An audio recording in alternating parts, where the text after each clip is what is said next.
Have you ever noticed your animal becoming restless when you're holding something in, or perhaps they become unusually vocal or unusually quiet, right?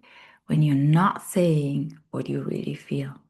Not because they're misbehaving, not because you're doing anything wrong, but because something in your field is unspoken. If you love your animal deeply, but sometimes feel misunderstood, unseen, or like your communication doesn't fully land, stay with me.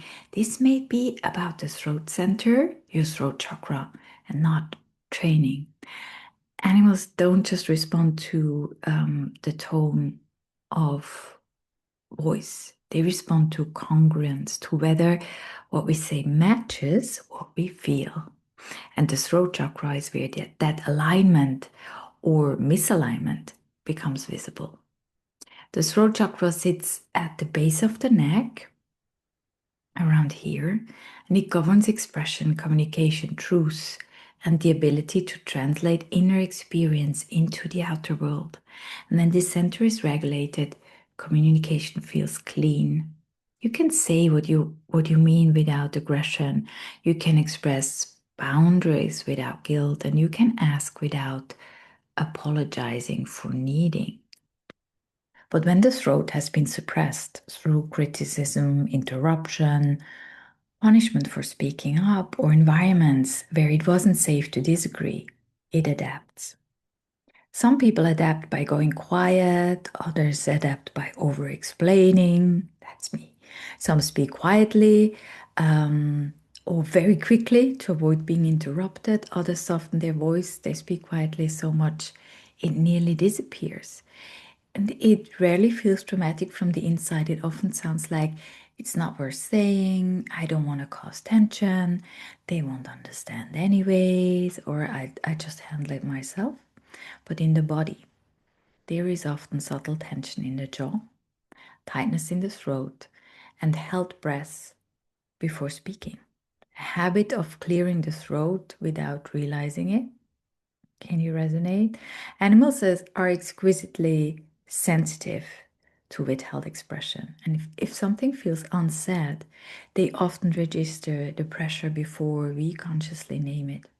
Before we go further, let's make this practical. And if it feels okay, gently bring your awareness to your throat. You don't need to touch it yet, just notice. If you like, close your eyes, you don't have to. And just check.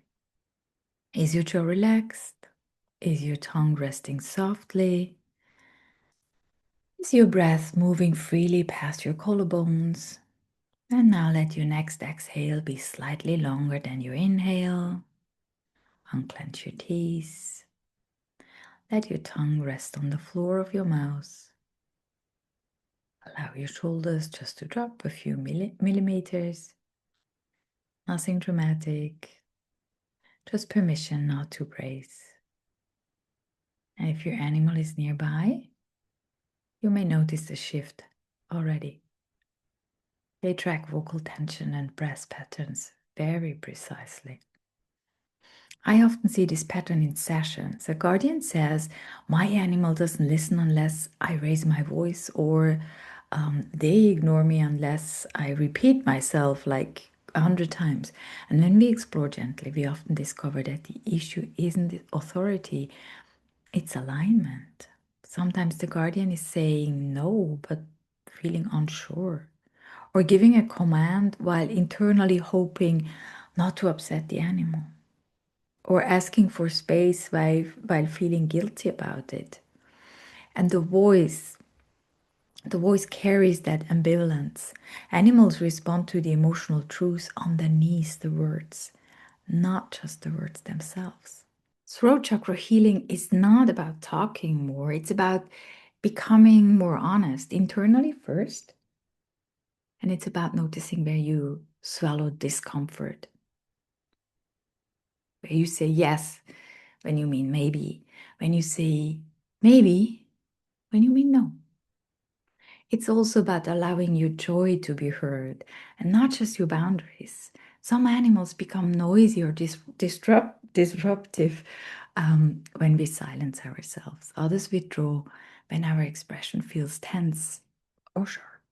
They often mirror either suppression or overcompensation. A regulated throat feels different. It feels grounded, clear, unhurried. There's no rush to convince, no fear of being rejected mid-sentence, and no bracing for backlash, just steady expression. If your animal seems reactive around your voice, try this. Before giving direction, check your body. Is your jaw tight? Is your breath shallow? Are you hoping they comply so you can feel competent? Or are you speaking actually from grounded certainty rooted in yourself? You don't need to perform authority. Animals respond to authenticity far more than to volume. If this resonates, you're not bad at communication. Your system adapted to stay safe, and safety can return gradually. You can begin simply. Hum gently while stroking your animal. Read aloud in a calm tone. You can read to your cat or your dog. And practice saying small preferences out loud when you're alone. Let your voice exist without correcting it.